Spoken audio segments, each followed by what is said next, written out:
નમસ્કાર. જો તમે છેલ્લા ઘણા મહિનાથી થાઇરોઇડની મેડિસિન લઈ રહ્યા છો પણ તેમ છતાં વારંવાર રિપોર્ટ્સ નોર્મલ નથી આવતો, વેઇટ ઓછું નથી થતું, થકાન પહેલા જેવી જ રહે છે અથવા તો TSH વારંવાર ઉપર નીચે થતું રહે છે, તો શક્ય છે કે પ્રોબ્લેમ ફક્ત મેડિસિનને ડોઝમાં જ ના હોય. ઘણા પેશન્ટ્સ એવું માને છે કે થાઇરોઇડ કંટ્રોલ કરવા માટે રોજ એક ટેબ્લેટ લેવી એટલી જ પૂરતી છે, પણ ડૉક્ટર્સ જાણે છે કે એવી ઘણી નાની નાની ભૂલો થાય છે કે જે મેડિસિનની અસર ઓછી કરી દે છે. એટલે કે કેટલાક લોકો વર્ષો સુધી ટ્રીટમેન્ટ લીધા પછી પણ સ્ટેબલ થાઇરોઇડ અચીવ કરી શકતા નથી.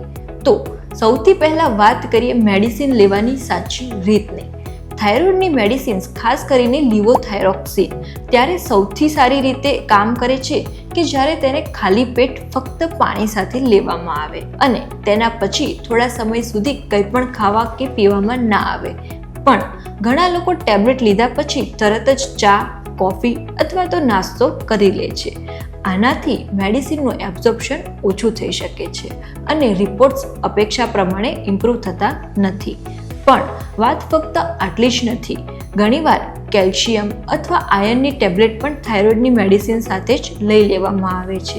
આ સપ્લિમેન્ટ્સ મેડિસિનના એબ્ઝોર્પ્શનમાં અડચણ ઊભી કરી શકે છે. એટલે ડૉક્ટર્સ સામાન્ય રીતે થાઇરોઇડ મેડિસિન અને કેલ્શિયમ અથવા આયર્નની વચ્ચે કેટલાક કલાકોનો ગેપ રાખવાની સલાહ આપે છે.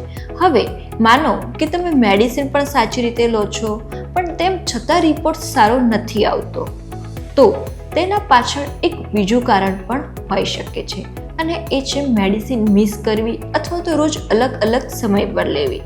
થાઇરોઇડની ટ્રીટમેન્ટ એક કન્સિસ્ટન્સી પર આધાર રાખે છે. જો ક્યારેક ટેબ્લેટ નથી લીધી અને ક્યારેક ભૂલી ગયા તો TSHને સ્ટેબલ થવામાં તકલીફ પડી શકે છે. પણ વાત અહીંયા પૂરી નથી થતી.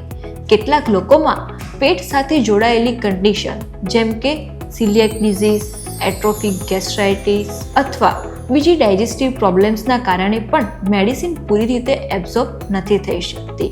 આવા પેશન્ટ્સમાં ડૉક્ટરને ફક્ત ડોઝ વધારવાની જગ્યાએ એબ્ઝોર્પ્શનની પ્રોબ્લેમને પણ ધ્યાનમાં લેવું પડે છે. અને એક બીજી મહત્વપૂર્ણ વાત કે જે ખૂબ ઓછા લોકો જાણે છે, થાઇરોઇડની મેડિસિન સ્ટાર્ટ કર્યા પછી તરત રિપોર્ટ કરાવવો પણ યોગ્ય અપ્રોચ નથી. ડોઝ બદલ્યા પછી બોડીને નવા લેવલ સુધી પહોંચવામાં લગભગ 6 થી 8 અઠવાડિયા લાગી શકે છે. જો આ પહેલાં વારંવાર ટેસ્ટ કરાવવામાં આવે તો રિપોર્ટ જોઈને કન્ફ્યુઝન વધી શકે છે. હવે વાત કરીએ લાઇફસ્ટાઇલની. જો કોઈ વ્યક્તિનું વેઇટ સતત વધી રહ્યું હોય, ફિઝિકલ એક્ટિવિટી ખૂબ ઓછી હોય, પૂરતી ઊંઘ નથી આવતી અથવા તો ડાયાબિટીસ અને બીજી મેટાબોલિક પ્રોબ્લેમ્સ પણ સાથે હોય તો ફક્ત થાઇરોઇડ નોર્મલ થઈ જવાથી દરેક સિમ્ટમ્સ તરત જ સારો થઈ જતો નથી.